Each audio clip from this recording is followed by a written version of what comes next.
Speaking of which, we welcome in the studio Senator Daniel Sparks. He represents Mississippi's District 5. That includes Itawamba, Prentiss, and Tishomingo counties. Serves as the vice chairman of the Senate Corrections Cmte. That's current, right? That is correct, yes. So I think, Senator, welcome. First of all, the last time you and I visited was up at Itawamba Community College on graduation day. That's exactly right. Appreciate you coming up there and highlighting the good work our community colleges are doing. It's awesome. It's amazing. By the way, happy anniversary. Thank you. Appreciate 42 years. In December, I'll have the 2 part down. I don't know how close I'm going to get to the 42, but I'll at least have the 2. Well, it's been an awesome ride with my lovely wife, and you know, it's hard to make that work, but you just got to have your faith in each other and in God and be inspired by that. And we've been blessed, indeed. It's wonderful to have a great partner. No doubt about it. All right, so it made sense to get you on because we got elections 2 weeks from now. You, of course, first of all, are a candidate for re-election. I am, Gerard, and I'm thankful the good folks in Senate District 5 are allowing me to go back unopposed. It's been an honor to serve the last 4 years, and a lot to learn. And through a freshman term, but I've really enjoyed it working with my mayors, my supervisors, local people, regional and federal delegation. You learn how to serve the people you're elected to serve, and it takes a little while. Yeah. So when you're in session, do you seem to get more communication from your constituents than you do when you're out of session? I would say generally that's true, and I've had some great communication. Like I'll be sitting in the room, whether it's a committee meeting or on the floor, and I'll get a text from, say, my circuit clerk in Tishomingo County, because he did text me about an election bill or the election integrity bill. So people are watching, and that's one of the great things Lieutenant Governor Hosemann brought in 2020 was a campaign promise to put video and audio in the committee room. So now the floor has been covered for several years. People can go watch it on YouTube, and they can watch it at their own convenience, and I encourage them to do that. But I have people watching it live, and my phone will go off. They'll text me. They'll say, hey, that bill does such and such, but here's a problem with it. And I'll stand up, maybe walk over to the side, take a phone call. I mean, that's real activity that helps me do my job. Yeah. That's amazing. So some degree of perhaps enlightenment from constituents, because you guys have 3,000 bills. There ain't no possible way you can be proficient in the content that is incorporated in such a wide variety of just issues and topics that are contemplated and included in those measures. Absolutely. One of the big things, and I spoke this past weekend at several volunteer fire departments, one of the things is raising money for those areas, how they buy fire trucks, how they buy their turnout gear and air packs, and the prices have gone up. And we have federal programs, regional programs, state programs. You know, I serve a rural part of the state. It's different than, say, downtown cities. So you rely on those people to be your expertise, because you can't know enough to get the job done without their help. Yeah, and that's so a lot of people, I think, tend to have maybe a misguided impression of, say, the value of lobbyists, because to a great extent, lobbyists educate and inform. As long as you can be educated, you can then make a conscious decision. The problem is when you make an unconscious decision, sometimes we're like, oh, well, I'll just do what somebody says. I like to dig into the details, like to do the research, and then make a decision. And sometimes that decision maybe is in line with the person that's trying to educate me. Sometimes it's right the opposite, and that's okay. Yeah. So the race for lieutenant governor certainly pops up as arguably the most intense, the most contentious as we approach Election Day, 2 weeks away from today. At the top of the ballot, you've got a governor's race, but I think at this point that doesn't seem to be the one getting a lot of attention from a primary perspective. Sure. Now, once we pass the primary, we get into the general. Different story then, of course. But I think it's safe to say that and the other statewide leaders really seem to be without, I think, well-funded candidates, shall we say, that really don't have a lot of resources and assets to make their pitch, to make their appeal. But this lieutenant governor's race includes an incumbent, Lieutenant Governor Delbert Hosemann, of course, and then a sitting senator, Senator Chris McDaniel, no stranger to statewide races, very effective campaigner, very effective communicator, and has significant name ID. But this thing is heating up. And where I'm going with this is one of the things that the senator has been critical of the lieutenant governor about is appointment of Democrats to serve as committee chair. And you and I had a discussion about this. I don't mind telling our audience over the weekend because I was trying to learn. I called you because I've done some research on this. You sitting in the in the Senate, and being somebody that I felt like I could have a conversation with. I called you just for clarification, not to get so much your take on it. I just want to try to understand because I want our people, our audience, to understand. So we have 45. I went through the math. We have 45 committees. 2 committees in the Senate do not have committee chair. I can't remember the names of those committees, but the nature of the work they do, there's no chair structure. All right, and then there's one committee that, until you informed me, I wasn't aware, but I noted it. Well, it's chaired by the lieutenant governor, and you shared with me that's a legislative budget committee that rotates between the. I guess is it on a term basis? It's year to year. Year to year. Speaker Okay. to lieutenant governor. So during a term, each gets 2 years. Correct. To head that committee. That makes sense because that's more of a statewide sort of matter.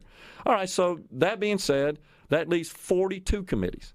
We have 36 Republicans. And we had 13 Democrats appointed. So that puts us, according to my math, at 29. That leaves 7 Republicans. You and I went through this exercise, 7 Republicans that did not get a committee chair. And one of the things you kind of opened my eyes about was that we had a large number of freshmen, including you. That's right. And, you go back to the name ID issue, and you're correct, in all the statewide races, at least in the primary, candidate McDaniel would have name ID because it's the 4th time he signed up to run for a statewide race. He has a very faithful following, people that have supported him for a decade. They're very passionate. And he's been messaging about this race. As I go back and look at it in retrospect, he's been messaging for 2.5 years on this race because if you go back and look, this Democratic chairman issue came up way back when. So while the rest of us were legislating for the state of Mississippi, he was already campaigning. So he beat them to the punch. But on the chairmanship issue, there were 10 freshmen that came in 2020. I was one of them. 9 of them were Republicans. Now, 13 committee chairmen were Democrats appointed by Lieutenant Governor Hosemann. As I understand it, I know he met with me. Each senator met with the lieutenant governor, and he kind of inquired about their interests, their experience. I'm on 9 committees. I really do believe he put a lot of thought and focus of the combination of these committees. I believe all committees have Republican majorities as far as the membership goes. This is not Washington, D.C. You don't get a staff. You don't get a lot of money related to this. I think it's 1 extra constituent day per month out of session. It's like $150 times 8. Well, that's about $1,200 pre-tax. But you're just not in a situation where if you get it, money is not the driving force. Then the bills go. But here's my kind of retort to that. I don't know if that's seniority-driven, traditional. Of course, the lieutenant governor inherited a bunch of freshmen, but Governor Reeves had 13 Democratic chairmen in his second term. He had 17 in his first term, and Governor Bryant had 19. So to make such an issue, and it has traction. I was asked about it yesterday. Yeah. But it is not Washington, D.C. This is something I think that has been a real good political spin, but it's spin. Tell me Republican legislation that hasn't come out because of the chairmanships. I'm not a chairman, but I managed to pass several bills with the help of my colleagues in the House and the Senate. Senator McDaniel hasn't passed a substantive bill in 10 years. He's been a chairman that whole time. Has not passed a substantive bill. The other thing I find interesting, and maybe this is the question that people should be asking, what are you doing with your chairmanship? Senator McDaniel is a chairman. He wasn't left out. He's a chair of Environmental Protection, Conservation, and Water.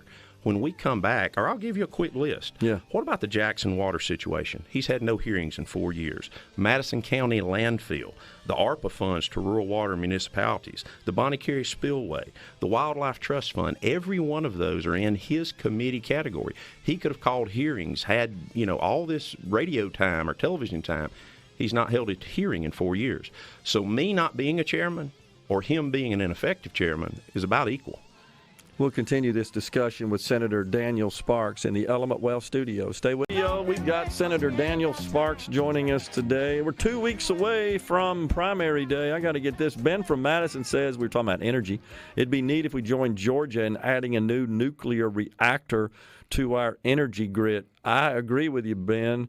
And I'll add something else. Kevin O'Leary, also known as Mr. Wonderful in the investment world, he says that he's putting a fund together to build a refinery in this country. And he's looking for a place to locate it. And I'd like to just announce to everybody in the state of Mississippi that's got authority and power, we should be talking to Mr. O'Leary about locating that refinery in the great state of Mississippi. He's made that announcement. And, Rhino, we've shared it before. I think we've even had clips where CEOs of the major oil companies have said there's never going to be another refinery built in this country. And O'Leary says, hold my beer. And he's got the means to do it. So just a little shout out there, a little bug in the ear. Maybe we can put something together to approach Mr. O'Leary about locating a refinery project in the state of Mississippi. I think you're right, and I think the other thing that we see is, for instance, the CHIPS Act came out. I didn't realize 80% of our semiconductors were finalized in Taiwan. Well, we also we make some of those component parts. Actually, some of those component parts are made in my district. Yeah. So not only do we need to secure the semiconductor construction at the end of the game, we need to secure the supply chain. It's the same way about fuel. It's the same way about refining. We've let regulation drive us into a lesser strong position than we should be in this country. Totally agree. All right, so we were before we went to break, we were talking about this committee assignment stuff, and you gave a great assessment of that and just overview of how that works. So I'll ask this question. We have 45 committees, as we noted at the top of the last segment. Do we need 45, and who determines how many we have and how we sort of structure and organize that? As I understand it, over the years, they have grown in number, sometimes probably out of necessity or need. We have a gaming committee. Obviously, we didn't have a gaming committee 20 years ago, maybe. And Medicaid, if I'm not mistaken, Medicaid was pulled out of public health. That became such a focus financially of what the budget looks like. They wanted to focus on it. And then there's some bills that don't see a lot of traction. Committees that don't see a lot of traction. I think 5, if I'm not mistaken, got 0. Right. And I don't have a problem with them shrinking the number of committees. But by the way, there's no double-up chairmanship either. I don't want somebody to think. I wanted to ask, so that was my next question. So we just went through the math. We got 36 Republicans, and we have 42 committees that have a chair appointed to them, assigned to them. If we did an all-Republican appointment, that means some chairpersons would have multiple committees. That's right. Or you're going to eliminate some of the committees. And I don't want to be a chairman just because I got an R by my name. I want to be a chairman because I can be beneficial to that committee. Maybe it's a knowledge base someone has. Maybe a chairman. I know my predecessor, J.P. Wildman, was a longtime alderman in Belmont, 30 years, and he chaired municipalities. Now, he was in an opposite party than I'm in, but I think he would do a phenomenal job chairing municipalities. So, whoever is elected, they can choose to appoint who they want to appoint, but this is in consistency with Governor Bryant, Governor Reeves, when they were lieutenant governors. Yeah. And I just think it's been a really good political move that has no substance. Okay, so then you made a point, and it kind of leads me to the next question, about legislation advancing out of committee and then getting to the floor. I mean, that's the key aspect of committee chair.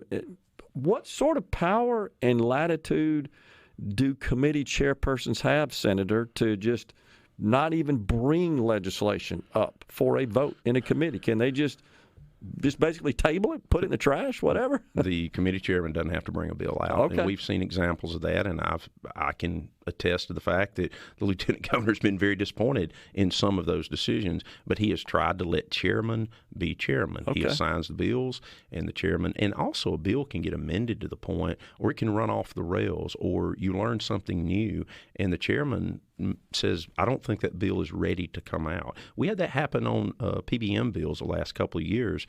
That's pharmacy benefit management, and that's a whole other story for another day. Yeah. But I firmly believe we need reform in this state, and we felt failed to get that legislation moved through. And it's not been the fault of the lieutenant governor or chairman. It's a very complex issue. Just because a bill dies doesn't mean somebody killed it. And one of the tough things, the 10 years that Candidate McDaniel hadn't passed a bill, I have to remind people, and I told someone last night, it was as if the lights came on. Lieutenant Governor's Hoseman's only been lieutenant governor for 4 years. So that's 10 years. Right. Okay. So I think the next question with respect to the power of committee chairmanships and more importantly, the risk of having Democrats in committee chair positions where we have a supermajority in the chamber, was there any legislation that would have been good law for the state of Mississippi that failed to come out in a committee because a Democrat committee chairman wouldn't let it be considered, brought up to the committee? I think they would be few and far between. I think there maybe been some public health bills where Senator Hobb Bryan is the chairman, that a bill didn't come out that maybe people thought it would or wanted it to come out. Of course, I'll also remind you that Chairman Bryan was the Judd B chairman under Governor Reeves, and he was the public health chairman under Lieutenant Governor Bryant. Right. So that's consistency again.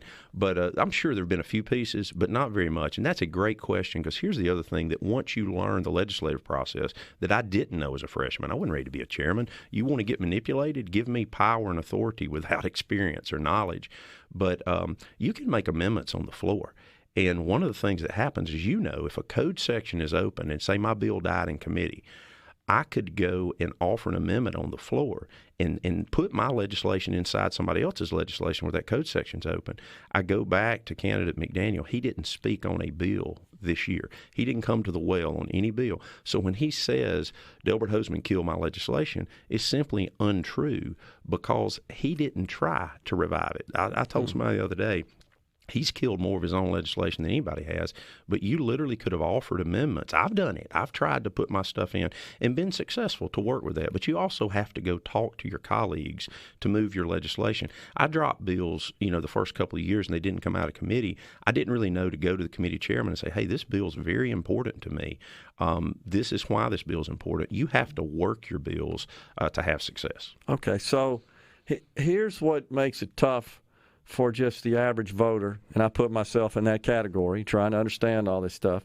We're hearing you make these assertions about his sort of inactivity as a state senator in terms of the number of bills authored, passed, et cetera.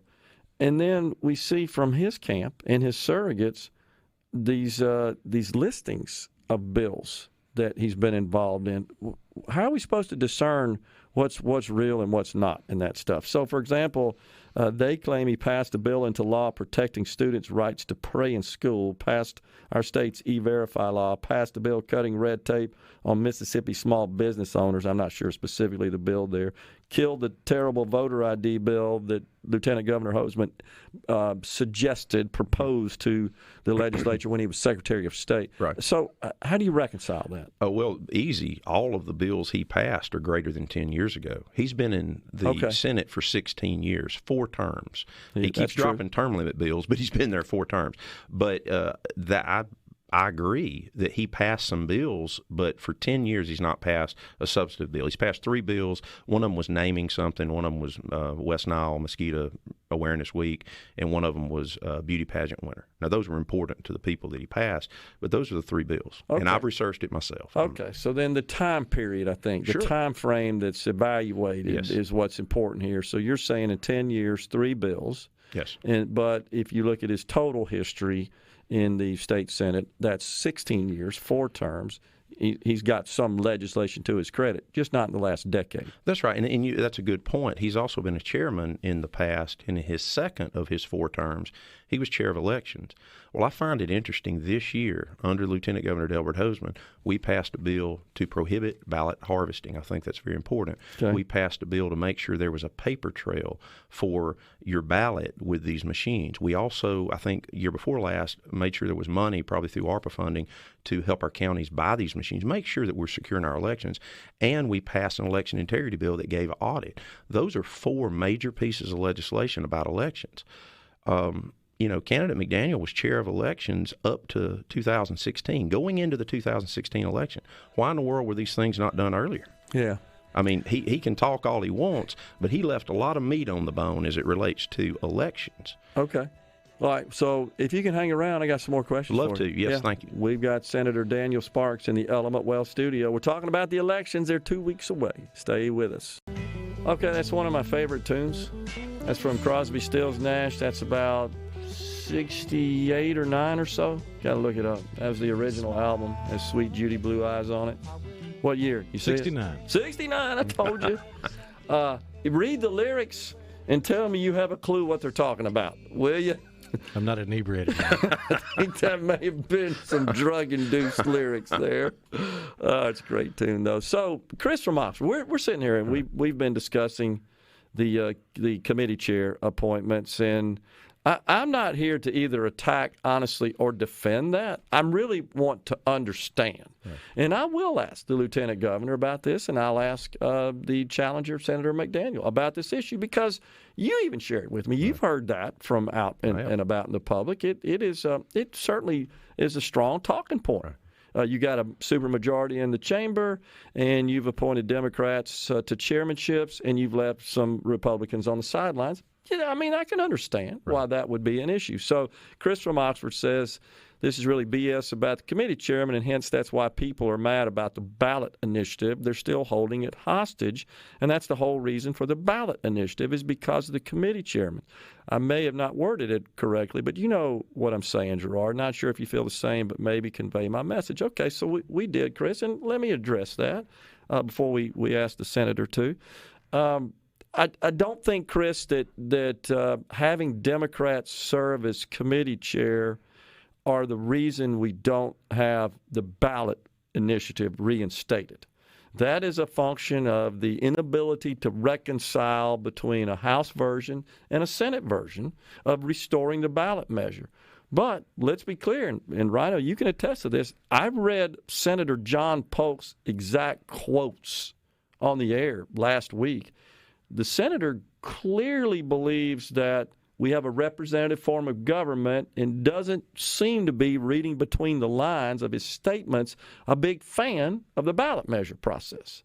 And he chairs the committee where that passes and then it goes out to the floor. But we did get a bill in the Senate.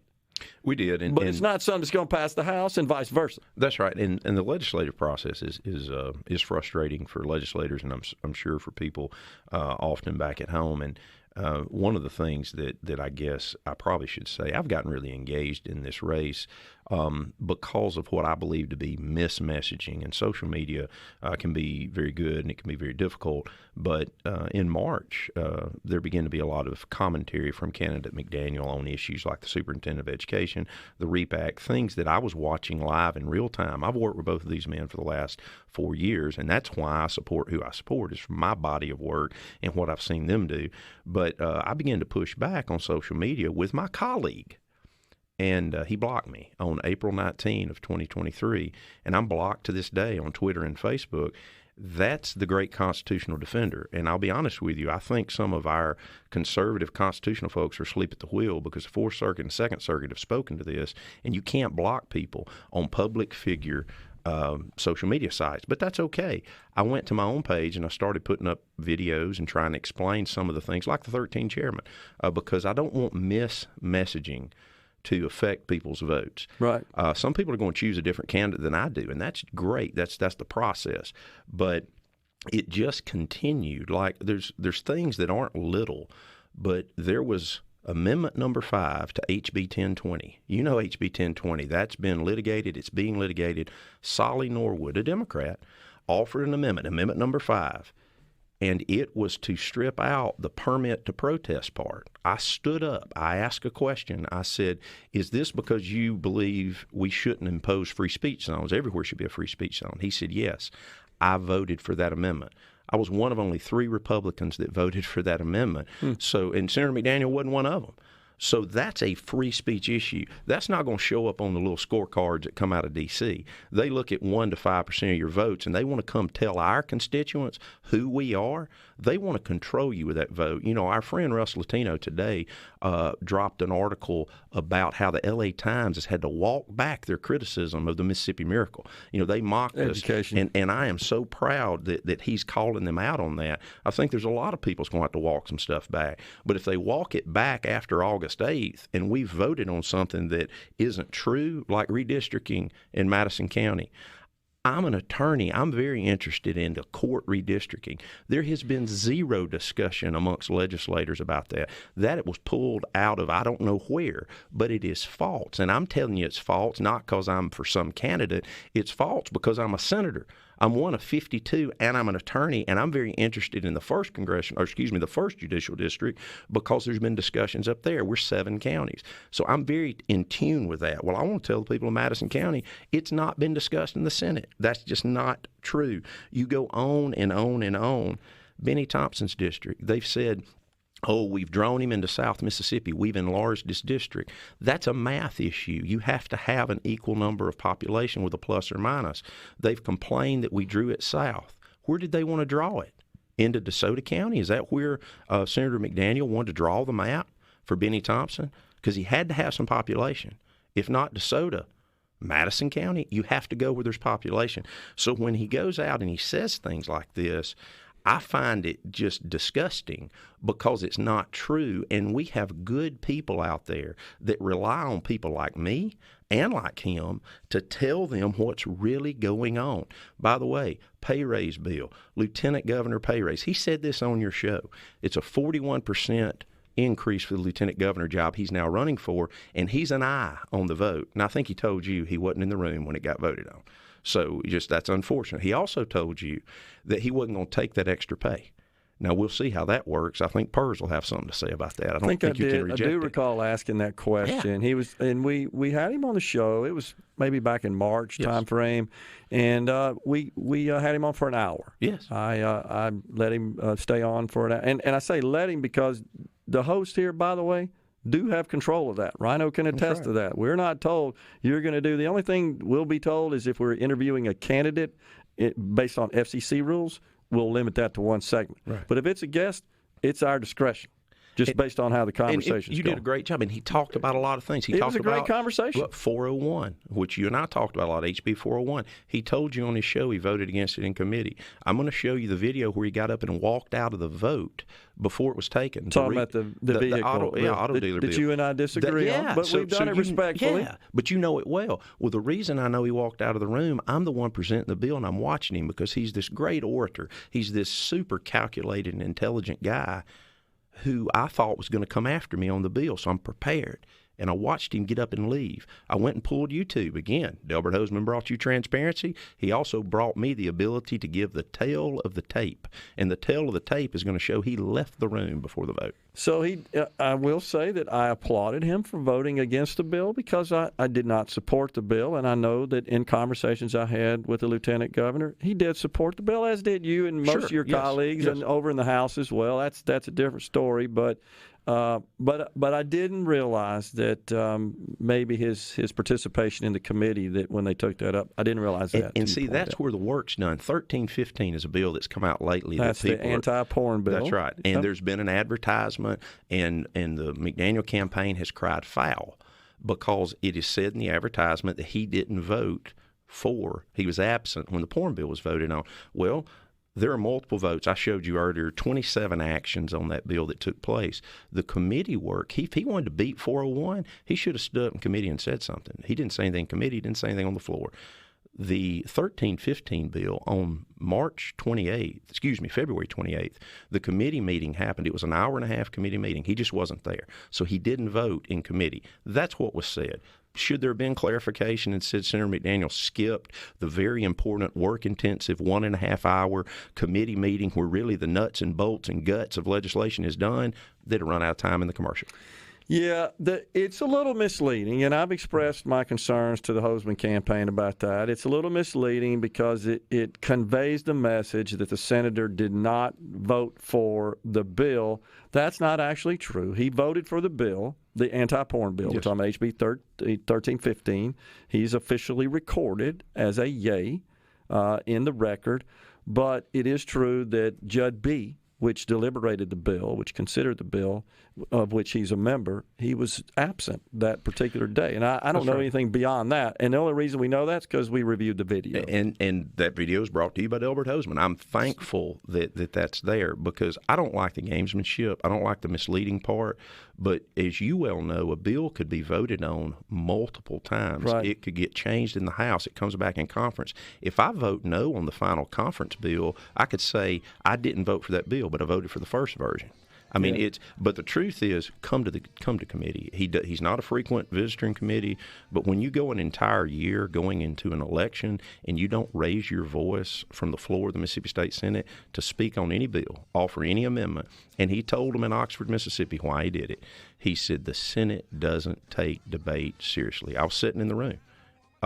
Hey, I take debate seriously. I take this job seriously. I take the primary seriously. And I really want people to do their research, to look at the record, to get away from the rhetoric, and support the candidate they believe has got the future of Mississippi in their mind and is willing to do the work. We'll continue this because I want to ask you about bills that maybe never even got to the committee when we come back. Sure.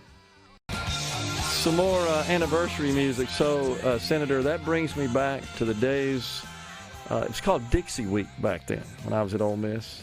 And there was a band out of Atlanta, Georgia that was very popular and used to play a lot at Ole Miss, and they were fantastic. It's hard to believe they never really got a recording gig. They were called Choice. And they brought the 18-wheeler up. I mean, this wasn't your typical, little fraternity party band. It's the 18-wheeler with Choice on it. And I promise you, they could play that song, which was popular at the time. That's when Boston released that album, 1976. This was 77. It sounded just like that. I mean, they had the setup. And so my lovely wife, my girlfriend at the time, and I were dancing to that song in the Grove, listening to Choice. That sounds like either the Velcro Pygmies or U.S. from the 90s and the 2000s when they were there. But yeah, they put on shows. Great venue. All right, so we're talking to Senator Daniel Sparks. Let's talk about. Well, first, let's just finish this up about the senator and your contention that Senator McDaniel, that really only 3 bills that he authored that passed in the last decade. Their camp says it's because that legislation he introduces gets double referred or maybe is too conservative for the persuasion, the character, if you will, of the Senate that is more moderate than he is, and that's why he's unable to get legislation through. And that may be what he's telling his followers. And like I told a lady last night that came up to me who supports him, she was so kind, so sweet, and she asked about that very issue. And I said, to my knowledge, he's never approached me on a piece of legislation. And she had the look on her face was like, she said, "Are you serious?" And I said, "Yes, ma'am." I said, "I go to the chairman, I go to other members on the committee," because I got to get a committee first. Yeah. And I go to other members. I go to the ones who I think are against it to say, "Hey, what are you against? Is there a way that I can make this palatable?" Go to people that support it and say, "Would you step up and talk to the chairman?" You literally have to work your bills, but to work your bills, you have to show up. The senator, I must sit in his office. By the way, I don't have an office either because I'm a freshman. My office is the floor of the Mississippi State Senate, so I'm on the floor at my desk. And Senator McDaniel comes to the floor on bills that interest him, and that's it. He's not in the chamber. So when I'm in the chamber, things are happening. I'm walking over to other people. I'm trying to talk to them about bills. It kind of reminds me of the old adage I heard the other day a guy say about an athlete. You are who the locker room says you are. I don't care what your press clippings say. I don't care what you tell your fans. You are who the locker room says you are because they know you. And the locker room's the Mississippi State Senate, and they know him. And so a lot of times his legislation doesn't pass because he doesn't work it. And when he says it's too conservative, I don't know about that. We passed an income tax bill. I heard your interview with Grover Norquist the other day, and he kept blaming the lieutenant governor. He must have been reading McDaniel's press clippings because I would not have voted for the bill. The bill's triggers were not indexed for inflation, and Grover Norquist is a Harvard-educated, worked for the Reagan administration guy. He knows about indexing tax brackets because that came out in the early 80s. That was a game changer. Big deal. The triggers weren't indexed for inflation, 1.5%. We were in 6% inflation, moved to 8% inflation.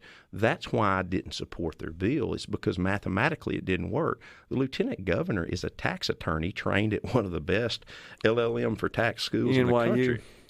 where he went. So to say that, and the lieutenant governor doesn't vote unless there's a tie. So all these things, even though Mr. Norquist is very smart, and I want to continue to cut taxes, but we've had comprehensive tax policy, immediate expensing we passed this year for businesses. We had the software as a service, that should be close to your heart, not being taxed. Sales tax. That's right. Yeah, I'm sorry. Yes, as sales tax. Oh, it's brutal, and we're one of the only states in the country that taxed it. And so we took that up. DOR was going to expand it, and we said, no, we're not going to do that. Then the salt tax cap, we get into real complex stuff. We've got a bypass for that, for flow-throughs. So when he says it's too conservative, I don't know it's too conservative. Sometimes he may not want to get in the weeds on the complexity. But I'll give you another example. We had the governor called us for a special session for an economic development project for the Golden Triangle. Senator McDaniel no-showed that. Largest economic development project in the history of the state of Mississippi. We've had a historic 4 years. I agree with Governor Reeves. We had a good session, $2.3 billion into infrastructure. We've had historic teacher pay raise, historic income tax cut, historic gains in education in our children. We've had historic economic development project. All those things have happened in the last 4 years. The only Republican saying Mississippi's had a bad last 4 years is Chris McDaniel. And I don't believe we have. Now, are the things we need to do going forward? Sure. Do I agree with everything that Lieutenant Governor Hoseman's for? Certainly not. We've battled the last 4 years. If he comes back, we'll battle the next 4 years. Before we go, do you believe that he single-handedly blocked elimination of the income tax? No, I was in the room. As a freshman, because my undergrad's in accounting, master's in tax, I actually was in the room with the chairman voicing my opinion. The trigger was broken, was what I shared. There were other issues within the bill. The other thing is the best plan they had laid forward eliminated the income tax in 12 to 16 years. The very best plan. We are eliminating almost a third in 4 years. No triggers, no change. We may beat them to the punch because when we come back, if revenues continue to hold, things continue to go the direction they go. Reform. We do more. So it's unfair to say he blocked it. But thank you for having me. I appreciate it. Appreciate you, Senator Daniel Sparks. We're coming right back after the news break, folks. Stay with us.